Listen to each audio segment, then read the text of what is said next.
Let's bust out the old wish list one more time for more than 10 more races I'd love to see in World of Warcraft.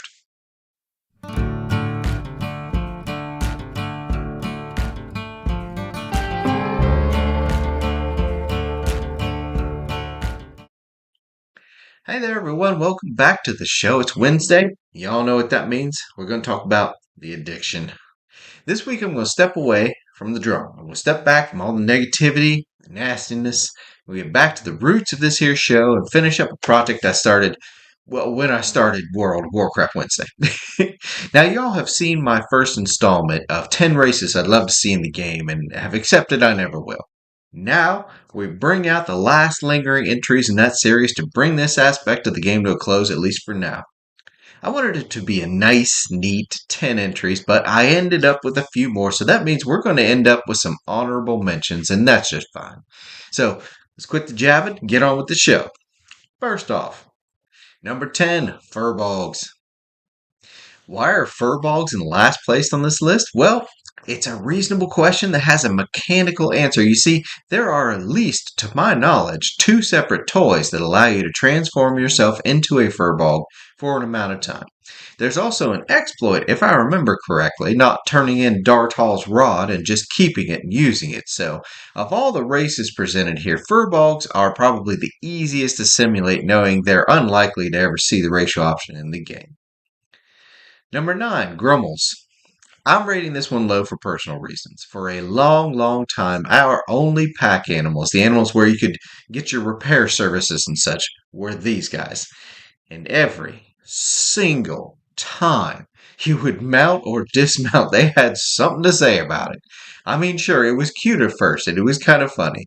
Then the years drug on, and the comments just kept a-coming. It drove me just a little mad, you see, just a little crazy. That being said, I could see these guys being an option. They're built off the Trog skeleton, so it wouldn't be a complete fresh rebuild. Microsoft could just copy-paste and work on the skin. Racials could be an extended bag space like Volpira, and some incense-based stuff, things like that. I'd rate them lower than Furbolgs, but again, you can more or less be a Furbolg in the current game, so here we are. Moving on. Number 8, Dryads Keepers. I think there is, or perhaps was, when the game was thriving back in the day, a section of the populace that would love to run around as deer folk. Myself included, obviously. I'm from the holler, and the concept of deer people running around isn't that much of a leap for me. Plus, it's a race we've had in our midst since Classic. I think some old schoolers would really dig this option. Plus, inputting Dryads and Keepers into the game would pave the way to reuse said asset coding for Centaurs, or vice versa. Microsoft could actually deliver 2 races at the same time, just changing the skin over the model. Moving on now. Number 7, Drogbar. Give a Brule a fist bump. Well, I'm giving the Drogbar a popularity bump. Introduced in Legion, the Drogbar held no special interest until I discovered their little cave area. Racing snails, Brules that grind, weight training every day, even a dude walking around just looking for a fist bump. This was a race that suddenly had me smiling. And if it made my jaded butt smile, I imagine there's a section of the populace out there that wouldn't mind having a fist bump racial too. Number 6, Quillbore. Been with us since Classic, this race has seen graphic updates in its lifespan. It's also widely coded, not sure if it's built on an existing skeleton or not. If Microsoft had to code it from the ground up, that'd be a huge strike against its eventual inclusion in the character generation screen. But their society has been fleshed out so thoroughly, you feel like you know them. The thorn magic, the blood mysticism, all the Agamagan-based warrior tropes and such. Yeah, this would be a race I wouldn't hate to see during character selection. Plus, it opens up a whole slew of hilarious names like Bacon, the Ever-Burning, and such. But I digress. Number 5, Hosen Jinyu. Honestly, I was surprised we didn't get these suckers during Miss Pandaria. I was legitimately surprised. They were given at least half as much development during the early quests as the pandas were, so I was kind of disappointed when the end of the mist came and there was no last minute, oh, this is how you unlock the Hosen and the Jinyu. And these were popular choices with folks too. Whenever the wish lists start getting brought out during the few times trade chat is not toxic, I see people invariably mention Hosen and Jinyu as races they totally want in the game. So it's a shame. Number 4, Sethrak Sarnok. They whetted our appetites for snake people with Sarok and Miss Pandaria. I knew they weren't going to introduce them during Miss, but I kind of wondered if they might do it on down the line. But then the Sarok would just kind of vanished. Then they gave us a Sethrak in Battle for Azeroth. As we unlocked the Volpira, I was again shocked they didn't just throw in the Sethrak. There was easily as much lore about either race, and Sethrak were and remain a very popular choice for players, more so than Sark. Honestly, I wouldn't be surprised if coded assets were uncovered at some point where they intended to give us this race and ran out of time or resources. And at the time of this recording, there was a toy that was working very well where you prayed at a statue and it unlocked the appearance so you could run around as that. However, they have since nerfed it. I mean, fun was detected, a nerf was applied. And the thing breaks on combat, breaks on anything now. So maybe they'll correct that and you can run around as a set track again. We'll see. Number 3, Arakoa. Who hasn't wanted to play a Skeksis? Well, those of us that remember the Dark Crystal anyway. Man, I'm getting old. TBC gave us many, many things, but the Arakoa really stood out. Their society was detailed and rich.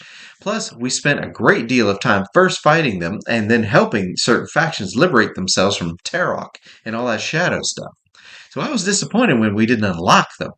However, as TBC had given us both Blood Elves and Draenei, and this was the very first WoW expansion, so there was no precedent how much or how little Microsoft Blizz was going to give us in an expansion, I wasn't overly surprised. That being said, I did imagine they'd get unlocked as an allied race eventually as we kicked the can down the road, especially when they featured so prominently during Warlords of Draenor. Excuse me, sorry about that. Would love to see them as an option during character select, especially warriors or rogues or whatever with those wing blade based weapons, and naturally shadow priests, of course. But moving on though. Number 2, Naga. Naga have been in the game since the beginning, and they have slithered into our imagination so thoroughly that they get brought up regularly as an option during, the few times trade chat ain't toxic. And we would love to see the assets. I mean, they've established the mages, the warriors, all that kind of stuff. Especially if they bring Illidan back in. There's a possibility. If they bring Illidan back in the Last Titan to warn us that, Sargeras is broken free and all that kind of stuff, it's possible he might bring his Naga allies, and we might unlock that race. It's possible, but I'm not going to hold my breath. Regardless, it is a fun race to visualize and to dream about being. And we do have a toy, at least one toy that I know of, that you can change into one for a while, and I don't think it breaks in combat. So there is that. Anyway, though, moving on. Honorable mention Sporagar. I had originally intended for these little guys to pop up in the list proper, but the more I thought about them, we haven't had hide nor hair of them since TBC. I gotta imagine there's a chunk of people playing right now that don't even know these folks exist. So, while it will be fascinating to see a variable spore-based racial ability, something that could be a hot or a dot, stuff like that, I don't think there's a significant draw to see this one in the game itself outside old schoolers like me. Honorable mention Vrykul. My gut says they're just too big, like ogres. Tauren are likely to be the first and last gigantic race in the game, and that's a shame. Vrykul have such a strong aesthetic, such a pronounced culture, they would be fun. And who wouldn't want to be a Viking Death Knight? That is so metal. Anyway, then. Honorable mention Mogu. I'm chalking this up to the fact that absolutely no Mogu were represented during Miss as even a little bit of a good guy. They were universally a-holes, so I'm guessing the idea of some renegade, good-aligned faction hidden somewhere would be a challenge without coming up, forced or cheesy. So this one is totally honorable mention territory. There's no chance of it. Still, it's just a Draenei skeleton. It would take almost no coding just to reskin. And big stone guys, they gave us stone dwarfs for the War Within and called it a day. How would this be all that different? But anywho, honorable mention Niffin. Now, you might be curious why I rated the Niffin, as adorable as they are, as merely an honorable mention. Well, in the course of researching this here video, I uncovered a seething, vitriolic hatred towards the cute little guys online. Ergo, this led me to figuring of the dwindling WoW player base, I'd say the ones that are left standing are of the variety that loathe and despise all things that are not expressly edgy and overly serious. So, based on that, I would imagine introducing this race would at best be an even Steven split of interest in the community. So, sadly, even though I think they're cute as a button and I would totally play one, I don't think the current subscriber base would agree, and thus the poor little fellers would become an honorable mention. Moving on, though. And finally, we arrive at him. Number one, the big kahuna, the final entry into these lists. Knowles. That's right, folks. Knowles. Hogger. It would be hilarious. Racial could be an AoE fear laugh, just like intimidating shout. Just recode that, boom, you're done. Faction leader is Hogger as he starts working with the Alliance for his release from the Dungeons and Stormwinds. It could totally work. They've been around since vanilla. They are iconic. They're familiar, and it would just be such a hoot to run around with your hyena dude or chick doing that racial laugh thing and such. I mean, I've shed enough blood being killed by the stupid things back in Classic that I feel I've earned that racial unlock. Come on, Microsoft. Give the people what they want. Anywho, though, there you have it, folks. The final 10, 14 or so races I'd love to see in World of Warcraft and never will. It's a shame, but it is what it is. And it's not like we don't have a plethora of races to choose from, so there's that. But that's all I got for today. This video's gone on more than long enough. I thank y'all, one and all, for tuning in. Give me a moment of your time. I do hope I entertained you with my hillbilly antics. Now, it's time for y'all to get out there, play some games of your own, watch a good movie, pop in a cartoon, read a comic, roll some dice, gather around the table, make some memories, and as always, have a good one.